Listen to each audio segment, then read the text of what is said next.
నమస్కారం, G news కు స్వాగతం. నేను మీ నాయుడు. ఈరోజు వార్తల్లో విశేషాలు. సింహాచలంలోని శ్రీ వరాహ లక్ష్మీ నరసింహస్వామి దేవస్థానం ఘాట్ రోడ్లో జరిగిన దుర్ఘటనపై కేంద్ర మంత్రి రామ్మోహన్ నాయుడు తీవ్ర దిగ్భ్రాంతి వ్యక్తం చేశారు. మంగళవారం కురిసిన భారీ వర్షానికి గోడ కూలి 9 మంది భక్తుల ప్రాణాలు కోల్పోవడం అత్యంత దురదృష్టకమని మృతుల కుటుంబాలకు ప్రగాఢ సానుభూతిని తెలియజేశారు. విశాఖపట్నం జిల్లా కలెక్టర్ ఎస్పీతో ఫోన్లో మాట్లాడి ఘటనపై మరిన్ని వివరాలు తెలుసుకుని క్షతగాత్రులకు మెరుగైన వైద్య సేవలు అందించాలని అధికారులను కోరారు. కలెక్టర్, మంత్రి అనిత, సహచర మంత్రులు కూడా తక్షణమే చేరుకుని సహాయక చర్యలు పర్యవేక్షిస్తున్నారని, బాధిత కుటుంబాలకు ప్రభుత్వం అండగా ఉంటుందని తెలిపారు.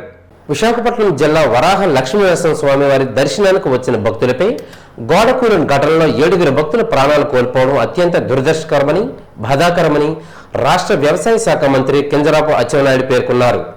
మృతి చెందిన ఘటనపై తీవ్ర విచారం వ్యక్తం చేశారు. మృతుల కుటుంబాలకు ప్రగాఢ సానుభూతి మంత్రి అచ్చెన్నాయుడు తెలిపారు. బాధితుల కుటుంబాలకు ప్రభుత్వం అండగా ఉంటుందన్నారు. భవిష్యత్తులో ఇటువంటి ఘటనలు పునరావృతం కాకుండా ఆలయ ప్రాంతంలో బలమైన రక్షణ చర్యలు తీసుకుంటామని అన్నారు. గాయపడిన వారికి తక్షణమే మెరుగైన వైద్యం అందించాలని విశాఖపట్నం జిల్లా వైద్య ఆరోగ్య శాఖ అధికారులకు ఆదేశించారు. జిల్లాలో కలెక్టర్, ఎస్పీతో ఫోన్లో మాట్లాడి పరిస్థితిని ఎప్పటికప్పుడు తెలుసుకుంటున్నారు. మృతుల కుటుంబాలకు ప్రభుత్వం 25 లక్షల రూపాయలు, గాయపడిన వారికి 3 లక్షల రూపాయల పరిహారాన్ని ప్రకటించడం జరిగిందన్నారు. ప్రమాద ఘటనపై 3 సభ్యుల కమిటీతో విచారణకు ఆదేశించినట్లు వెల్లడించారు. తప్పులు తమ వైపే ఉండగా ఇతరులపై ఆరోపణలు చేయడం ముఖ్యమంత్రి చంద్రబాబు నాయుడుకు అలవాటేనని వైకాపా జిల్లా అధ్యక్షులు ధర్మాన కృష్ణదాస్ విమర్శించారు. ఈ మేరకు బుధవారం ఒక ప్రకటన విడుదల చేశారు. శ్రీకాకుళం జిల్లాలో ఇటీవల జరిగిన సీఎం చంద్రబాబు నాయుడు పర్యటన పూర్తిగా తప్పుడు ప్రచారాల మీదే ఆధారపడిందన్నారు. గత ప్రభుత్వం చేసిన అభివృద్ధిని తేలికపాటు మాటలతో తక్కువ చేయాలని చూసిన చంద్రబాబు నిజాలను పూర్తిగా మర్చిపోయారన్నారు. వైకాపా పాలనలో మత్స్యకారుల సంక్షేమం కోసం ఎన్నో అప్రతిహత పథకాలు తీసుకువచ్చిన వాస్తవాన్ని చంద్రబాబు గాని, ఆయన పార్టీ నాయకులు గాని గుర్తించలేదన్నారు. భావనపాడు పోర్టు విషయంలో కూడా చంద్రబాబు చేస్తున్న ప్రచారం అర్ధరహితమన్నారు. పోర్టు భూముల సేకరణ, పునరావాస పనులు, మూల సదుపాయాల అభివృద్ధి అన్ని వైకాపా హయాంలోనే జరిగాయన్నారు. మత్స్యకారులకు డీజిల్ సబ్సిడీ, మత్స్యకార భరోసా, బీమా, ఇతర అభివృద్ధి సహాయ అనేక సంక్షేమ పథకాలు తీసుకువచ్చింది జగన్మోహన్ రెడ్డి సారథ్యంలోనే ప్రభుత్వమేనన్నారు. గత ప్రభుత్వ పాలనపై విమర్శలు చేయటానికి ముందు తమ 14 ఏళ్ల పాలనలో ప్రజల కోసం ఏమి చేశారో చంద్రబాబు నాయుడు సమాధానం చెప్పాలన్నారు. హామీలతో బురద జల్లడం కాదు, ప్రజలకు అభివృద్ధి కనపడాలని నోటుకు వచ్చిన అన్ని హామీలు అడ్డగోలుగా ఇచ్చి వాటిని అమలు చేయలేక చేతులెత్తేస్తున్న ఘనత చంద్రబాబుకే దక్కిందన్నారు. పాలిటెక్నిక్ డిప్లొమా కోర్సుల్లో ప్రవేశానికి సంబంధించి ఏపీ పాలిసెట్ 2025 బుధవారం జిల్లా వ్యాప్తంగా 39 పరీక్షా కేంద్రాల్లో నిర్వహించారు. జిల్లాలో టెక్కలి, శ్రీకాకుళం డివిజన్లలో పరీక్ష నిర్వహించడం జరిగింది. జిల్లా నుంచి 11,452 మంది దరఖాస్తు చేసుకున్నారు. సాంకేతిక విద్యాశాఖ పరీక్షల నిర్వహణకు అన్ని రకాల ఏర్పాట్లు పూర్తి చేశారు. ఉదయం 11 గంటల నుంచి మధ్యాహ్నం 1 గంట వరకు పరీక్ష నిర్వహించారు. జిల్లా అబ్జర్వర్గా డాక్టర్ కె విజయలక్ష్మి నిర్మించారు. టెక్కల్ డివిజన్ అబ్జర్వర్గా గోవిందరావు, శ్రీకాకుళం డివిజన్ అబ్జర్వర్గా కె రత్నకుమార్లను నియమించారు. శ్రీకాకుళం జిల్లాలో ఎన్టీఆర్ భరోసా పథకం కింద మే నెల పింఛన్లు రేపు ఉదయం 6 గంటల నుండి ఇంటింటికి వెళ్లి పంపిణీ చేయడానికి విస్తృత స్థాయి ఏర్పాట్లు పూర్తి చేశామని శ్రీకాకుళం జిల్లా గ్రామీణ అభివృద్ధి శాఖ పథక సంచాలకులు పి కిరణ్ కుమార్ చెప్పారు.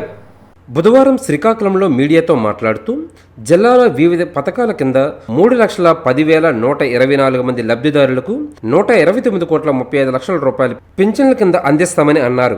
భర్త మరణించిన వారి భార్యకు పింఛన్లు ఇచ్చే స్పౌజ్ కేసు కింద జిల్లాకు 4,623 కొత్త పింఛన్లు మంజూరు అయ్యాయని, ప్రస్తుతం మండలాల పరిధిలో ఇవి పరిశీలన జరుగుతున్నాయని, వచ్చే నెల నుండి ఇందులో అర్హులైన వారికి పింఛన్ అందిస్తామని చెప్పారు. 1/12/2023 నుండి 31/10/2024 మధ్య మరణించిన వారి భార్యలకు పింఛన్లు అందిస్తామని అన్నారు. ఎన్టీఆర్ భరోసా పింఛన్ల పంపిణీకి 6,312 మంది సిబ్బందిని నియమించామని కిరణ్ కుమార్ స్పష్టం చేశారు. ఎప్పటిలాగే శ్రీకాకుళం జిల్లాలో మే 1వ తారీఖున పెన్షన్ పంపిణీ కార్యక్రమానికి మేము శ్రీకారం చుడుతున్నామండి. జిల్లాలో మొత్తానికి 732 సెక్రటేరియట్లు ఉన్నాయి, అటు మున్సిపాలిటీ అండ్ రూరల్ కలుపుకొని. దానిలో 1,258 క్లస్టర్గా డివైడ్ చేసి 6,210 మంది సిబ్బందిని పీడీఓస్ అంటాం, అంటే పెన్షన్ డిస్బర్సింగ్ ఆఫీసర్గా వేసి ఇంచుమించుగా 9,504 పెన్షన్లు 3,09,504 పెన్షన్లు 129.88 కోట్ల రూపాయలని పంపిణీ చేయడానికి సిద్ధంగా ఉన్నాము. ఈ సిబ్బంది అందరూ కూడా అంటే పైనుంచి సూచనలు ఏంటంటే 6:30 నుంచి ప్రారంభం జరుగుతుంది. అలాగే ఈసారి ప్రభుత్వం కూడా గత 3 నెలల నుంచి కూడా ఏం చెప్తుందంటే పెన్షన్దారులు ఎవరైతే పంపిణీకి వెళ్తున్నారో పెన్షన్దారు ఇంటికే చేర్చాలి.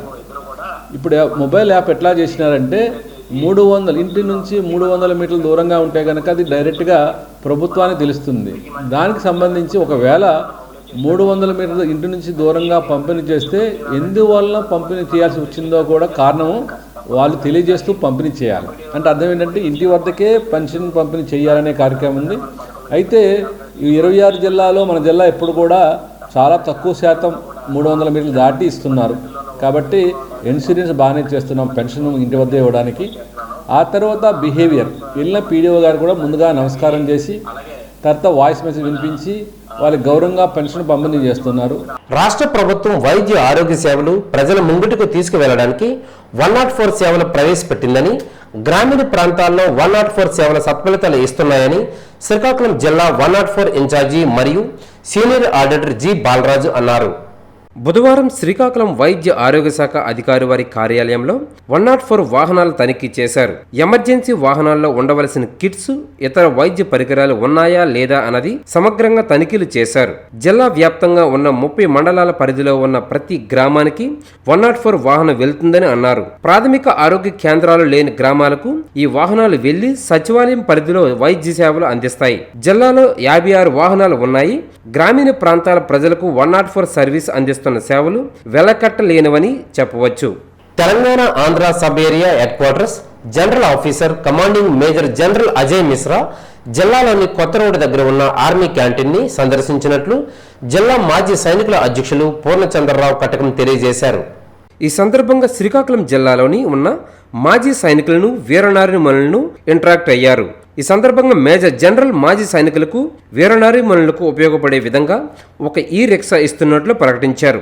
ఈ కార్యక్రమంలో పలువురు మాజీ సైనికుల సమస్యలను తెలుసుకుని వాటిని త్వరలోనే పరిష్కరిస్తానని వారికి సభాముఖంగా తెలియజేశారు. మేజర్ జనరల్తో పాటు Telangana Andhra sub area army wives welfare association president Shrimati Shyamanjali Mishra కూడా ఈ కార్యక్రమంలో పాల్గొన్నారు. ఆమె చేతుల మీదుగా 7 వార్ వీడియోస్ ని సత్కరించారు. అనంతరం సింహద్వారం దగ్గర ఉన్న ex service men contributory health scheme polyclinic ని సందర్శించి అక్కడ ఉన్న మెడికల్ పరంగా ఉన్న సమస్యలను తెలుసుకుని హైర్ అథారిటీస్ తో మాట్లాడి సాల్వ్ చేస్తానని అన్నారు.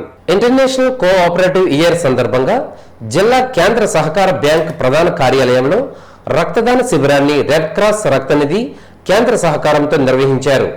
జిల్లా కేంద్ర సహకార బ్యాంకు ఉద్యోగులు, సహకార సంఘముల ఉద్యోగులు రక్తదాన శిబిరంలో పాల్గొని రక్తదానం చేశారని, పురుషులకు ధీటుగా స్త్రీలు ముందుకు వచ్చి రక్తదానం చేసి అందరిలో స్ఫూర్తి నింపారని బ్యాంకు అధికారులు తెలిపారు. ముఖ్యంగా నగరంలో రక్తం కొరత కారణంగా ఒక మంచి కార్యక్రమం చేయాలనే ఉద్దేశంతో రక్తదాన శిబిరాన్ని నిర్వహించామన్నారు. Red cross secretary Balivada Malleswararao మాట్లాడుతూ ఇంటర్నేషనల్ కోఆపరేటివ్ ఇయర్ సందర్భంగా రక్తదానం చేయటం హర్షణీయమని, వేసవిలో రక్త నిల్వలు తక్కువగా ఉంటాయని, సామాజిక బాధ్యతతో ఆలోచించి రక్తదానం చేయడమే కాకుండా స్త్రీలు కూడా మానవతా దృక్పథంతో ఆలోచించి రక్తదానం చేయడం మాటల కందని విషయమన్నారు. ఇప్పటివరకు సుమారు 100 మంది ఉద్యోగులు రక్తదానం చేశారని రెడ్ క్రాస్ బృందం తెలిపారు. కార్గో ఎయిర్పోర్టుకు వ్యతిరేకంగా మే 6వ తేదీన కళాజాతరను జయప్రదం చేయాలని సిపిఎం పార్టీ జిల్లా కార్యదర్శి డి గోవిందరావు, సిపిఐ జిల్లా కార్యదర్శి Chapara Venkataramana, CPM ML new democracy జిల్లా కార్యదర్శి Tandra Prakash, CPI ML liberation నాయకులు మద్దుల రామారావు పిలుపునిచ్చారు. స్థానిక సిఐటియు కార్యాలయం ఆవరణలో బలవంతపు భూసేకరణ ఆపాలని, సముద్ర తీర ప్రాంతాన్ని కార్పొరేట్ కంపెనీలకు కట్టబెట్టొద్దని కోరుతూ పోరాట కమిటీ అధ్యక్షులు కొమర వాసు ఆధ్వర్యంలో మేధోమదన సదస్సు జరిగింది. ఈ సందర్భంగా వారు మాట్లాడుతూ తరతరాలుగా జీవనం సాగిస్తున్న ప్రజల భూములను కార్పొరేట్ కంపెనీలకు కట్టబెట్టడం, శ్రీకాకుళం జిల్లాకు రక్షణ కవచంగా ఉన్న తీర ప్రాంతంలో లక్షలాది చెట్లు నరికి పర్యావరణానికి ముప్పు తేవడం జిల్లా అభివృద్ధి ఎలా అవుతుందని కేంద్ర పౌర విమానయాన శాఖ మంత్రి కింజరాపు రామ్మోహన్ నాయుడిని వారు ప్రశ్నించారు. ఇక్కడ ప్రజలు ఎవరూ కార్గో ఎయిర్పోర్ట్ కోరడం లేదని, జిల్లాకు వంశధార రిజర్వాయర్ పూర్తి చేసి చివరి భూముల వరకు 2 పంటలకు నీరివ్వాలని కోరుతున్నారని వారన్నారు. కేంద్రంలోనూ రాష్ట్రంలోనూ డబుల్ ఇంజిన్ సర్కారే అధికారంలో ఉందని, నేరేడు బ్యారేజ్ కోసం నోటిఫికేషన్ ఎందుకు వేయించడం లేదని కేంద్ర మంత్రిని వారు ప్రశ్నించారు. ఈ రోజు కేంద్ర మంత్రి కింజరాపు రామ్మోహన్ నాయుడు గారిని కమిటీ తరఫున ఒక ప్రశ్న తెలుసుకున్నాం మేమంతా. ఏంటనంటే ప్రజల ఆస్తులు తీసి కార్పొరేట్ సంస్థలకు ఇవ్వడం అభివృద్ధి అని అడుగుతున్నాం. ఈ ప్రాంతంలో అత్యంత కీలకమైంది, ఇవే పర్యావరణానికి అత్యంత ఉపయోగంగా ఉండేది. ఈ రోజు సముద్ర తీర ప్రాంతంలో పెద్ద ఎత్తున జీడి మొక్కలు మలాడవల్లాగా ఉన్నాయి. ఈ రోజు కార్గో ఎయిర్పోర్ట్ పేరుతోని లక్షలాది మొక్కల్ని ఈవేళ మీరు నరిగితే ఈవేళ పర్యావరణానికి ఎంత తీవ్రమైన ముప్పు ఏర్పడుతుంది అని మేము ప్రశ్నిస్తాం. ఈవేళ సునామీలు వచ్చిన, ఈవేళ పెద్ద పెద్ద తుఫాన్లు వచ్చిన, ఈ రోజు కాశీముఖ నగరానికి కానీ ఈ శ్రీకాకుళం ప్రాంతానికి కానీ ఒక పక్క తూర్పు కనులు అయితే రెండో వైపున సముద్ర తీర ప్రాంతంలోన ఈవేళ ఈ మొక్కలన్నీ కూడా ఒక రక్షణ కవచంగా ఉన్నాయి. ఈ రోజు ఆ మొక్కలు కానీ మీరు నరికేస్తే పర్యావరణానికి ముప్పు కాదా మేము అడుగుతున్నాం. అంతేకాదు అత్యంత హాస్యాస్పదమైనది ఏంటంటే కార్గో ఎయిర్పోర్ట్ వస్తే ఉద్యోగాలు వస్తాయని చెప్తాను. ఇవాళ మేము అడుగుతున్నాం, మా భూములు, మా ఆస్తులు, మా ఇల్లు మీకు ఇస్తే మీరు మాకు ఉద్యోగాలు ఇస్తారా? అంటే మా ఆస్తులు వర్ణించేసి మీ కాడ కంబార్తనం చేయాలా? ఇదా మీరు చెప్పేది? ఈ జిల్లాలో మీరు ఎంతమందో నిర్వాసితులు ఉన్నారు. ఈ నిర్వాసితులకి ఎక్కడైనా సరే ఒక్క ఉద్యోగం ఇచ్చినారా చెప్పండి. అందుకోసం ఇట్లాంటి మాయ మాటలు, అబద్ధపు మాటలు అవసరం లేదు. కార్గో ఎయిర్పోర్ట్ వల్ల అభివృద్ధి కాదు. వీఆర్ఏలకు వేతనాలు పెంచాలని, సమస్యలు పరిష్కరించాలని సిఐటియు జిల్లా అధ్యక్షులు సిహెచ్ అమర్నాయుడు, వీఆర్ఏల సంఘం జిల్లా గౌరవ అధ్యక్షులు అల్లు సత్యనారాయణ, జిల్లా అధ్యక్ష ప్రధాన కార్యదర్శులు టి తిరునాథరావు, కె రమణమూర్తి డిమాండ్ చేశారు. గ్రామ రెవెన్యూ సహాయకులకు తెలంగాణ రాష్ట్రంలో అమలవుతున్న విధంగా పే స్కేల్ జీతాలు అమలు చేయాలని, కనీస వేతనం 26,000 రూపాయలు ఇవ్వాలని, నిబంధనలకు విరుద్ధంగా విధించిన నైట్ డ్యూటీలు, ఇసుక ర్యాంపులు, రైస్ మిల్లుల డ్యూటీలు రద్దు చేయాలని, డిఏని జీతంలో కలపాలని, VRO, attender, record assistant, watchman, driver ఖాళీ పోస్టులలో అర్హులైన వీఆర్ఏలకు ప్రమోషన్లు ఇవ్వాలని, నామినీలను వీఆర్ఏలుగా గుర్తించాలని కోరుతూ శ్రీకాకుళం కలెక్టర్ కార్యాలయం వద్ద ధర్నా నిర్వహించారు. ముందుగా ఆర్ఎంబీ అతిథి గృహం రోడ్డు నుండి ప్రదర్శన నిర్వహించారు. ఈ సందర్భంగా వారు మాట్లాడుతూ గత 8 సంవత్సరాలుగా వీఆర్ఏల జీతాలు పెరగలేదన్నారు. తాము అధికారంలోకి వస్తే వీఆర్ఏలకు జీతాలు పెంచుతామంటూ టీడీపీ, వైసీపీ 2 పోటీలు పడి వాగ్దానాలు కురిపించాయని అన్నారు. వార్తల సమాప్తం. మళ్ళీ తర్వాత బులెటిన్లో కలుసుకుందాం. నమస్కారం.